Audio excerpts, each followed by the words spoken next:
Even when you feel low, you can still go. Even when you feel slow, you can still go. Even when there's no hope, you can still go.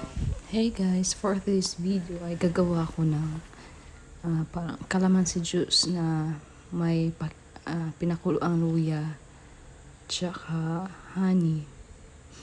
And baba na nga ako guys kasi katapos ko lang maligo. Naisip ko meron pala akong calamansi sa ref at tsaka luya at meron ding honey, kaya ayan, gagawin natin. Siyempre hindi ko sasali ang sili guys kasi lalagay ko lang yan dun sa sukang binabara ng sili. Kasi kaysa mabulok, diba? Sayang naman. Masarap kasi yan sa mga yung tuyo sa usawan. Ayan guys. Tsaka bago ko hiwain yung luya, ay prepare ko muna yung kalan. Papainitin ko yung kalan. Tapos kukuha na rin ako ng kaldero para mapakulo na rin ng tubig.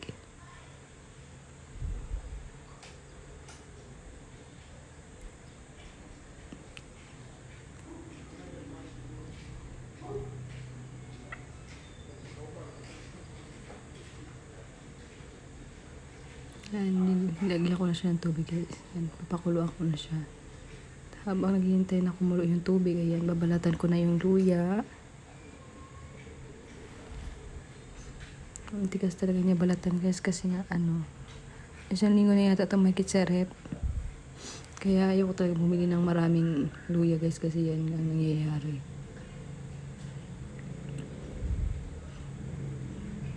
Nasisira, di ba, sayang. May tigas. Pero ito pwede pa naman. Pwede pa siyang pakinabangan. Kaya gagawin, pakuluan na lang natin siya para ito yung gagawin kong tubig dun sa kalamansi tsaka honey. Ay sobrang sama talaga ng lalamunan ko guys. Masakit pa ulo ko, masakit pa katawan ko, grabe. Ayoko naman yun ng gamot. Gusto ko yung ganito, natural remedies lang. Try natin kung mawawala yan. Gasan na natin guys. Tapos yan, damay natin ng kutsilyo. Kasi siwain ko na siya. Tigas talaga ako. Yan, tapos yan, pinipit-pit ko siya guys para talagang aang-aang siya. Pag nag-ano talaga ako guys, nagkabit ako ng luya, yan ginagawa ko, pinipit-pit ko siya.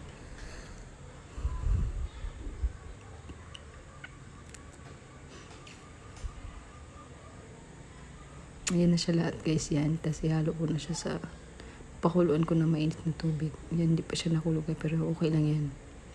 Tapos yan, nakapag-slice na ako ng kalamansi. Yan, pipigaan na natin. Kukunin natin yung katas.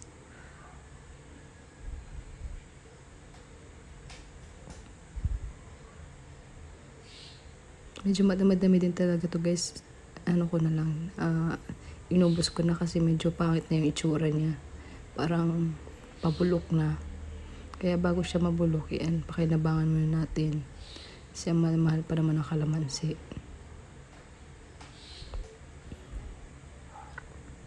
Sasarap talaga na ko. Sirap na hirap ako magsalita kasi sakit ng lalamunan ko talaga. Grabe.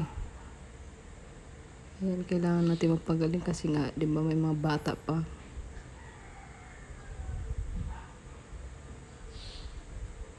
Mga bata pa ako inalagaan, tapos siya magkakasakit ako. Sino mag-alaga sa kanila, di ba?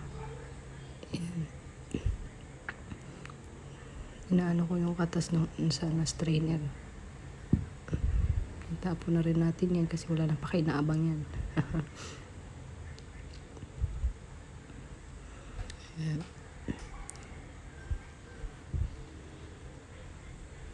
And check na rin natin yung natin guys kung kumulo na yan. Kumulo na nga siya. Ano muna natin siya ng ilang minutes yan. Babahan ko muna yung apoy. Ilo muna natin yan. Ayan guys, nakailang minutes na naman ito guys na nakulo. Ayan. Kaya bubunutin ko na siya. Bubunutin. Tapos kukuha din ako ng honey para ilagay dun sa kalamansi tsaka yung pinakulaang luya.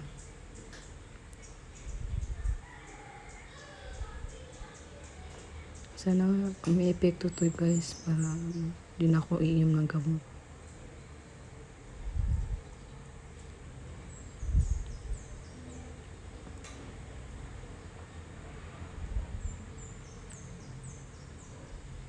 Yan, tapos lalagyan ko na siya yung pinakuluan kong luya guys. Kalahati lang para mainom ko siya sa kagad.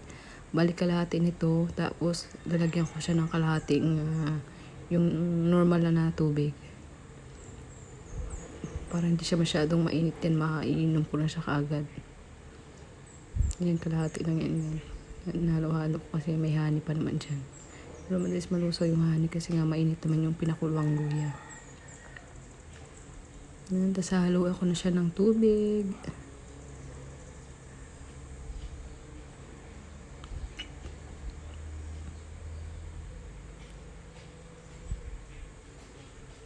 Ayan na yung tsura niya guys. Ayan.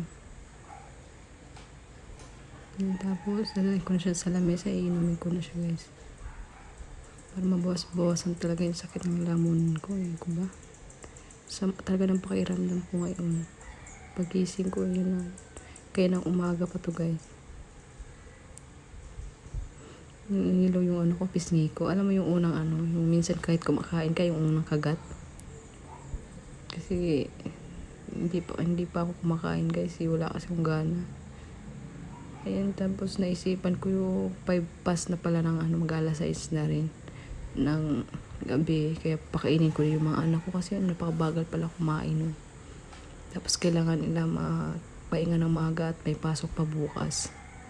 Yan, pagkatapos ng kumain guys, papanik na yan sila sa taas. Pahinga ng konti, yan. Tapos maliligo na sila. Tapos maligo, mag-assignment.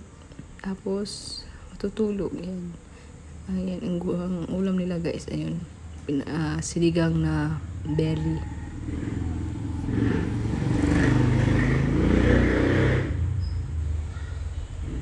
Masaya na sila dyan pag basta may sabaw. Yun yung panganay ko guys, yan.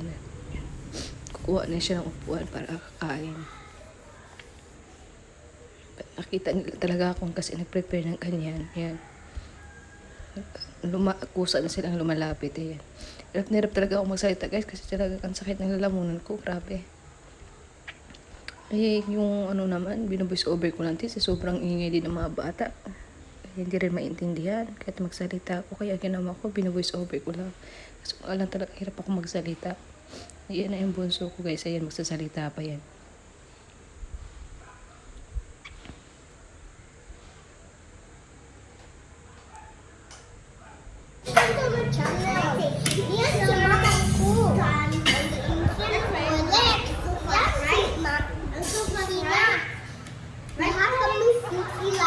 Hindi ba pa yung pagkain nila guys.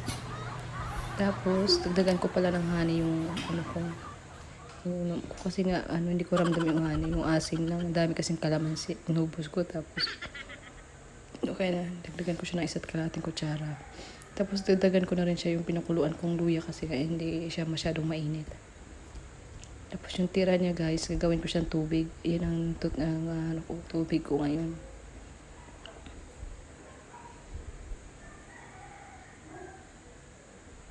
Napitan talaga magkasakit. Diyos ko. Yan, tsaka pupunta na rin ako sa taas kasi naisip ko na meron pala ako yung damit na ilalagay sa cabinet. Yung tupi na naman siya. Ilalagay ko lang siya sa loob ng cabinet kasi pag pumanik na naman yung tatlo, manggugulo na naman yun. Kaya habang kumakain sila at matagal naman talaga matapos kumain yung mga yun. Kaya ayun, pagpapasok ko muna siya sa cabinet.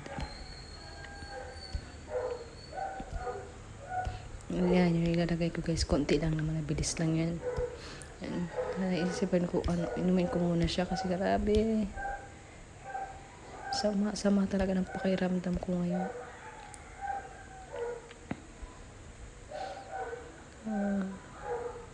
Nagmuni-muni pa ako, diba? Sabi sakit. Diyos ko.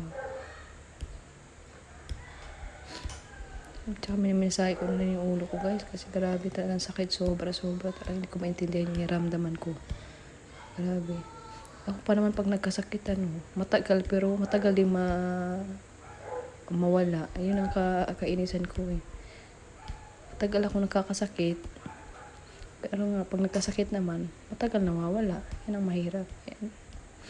Ayan naman yung anak ko guys. Hello guys, so welcome to my channel. This is my mom. And this is my mom. And this is my coffee of my mom. And this is my mama.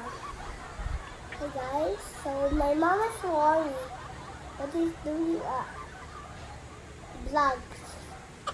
Right, mama? Tatapusin ko pa siya inumin guys kasi nga naisip ko may taba gagawin pa pala ako. And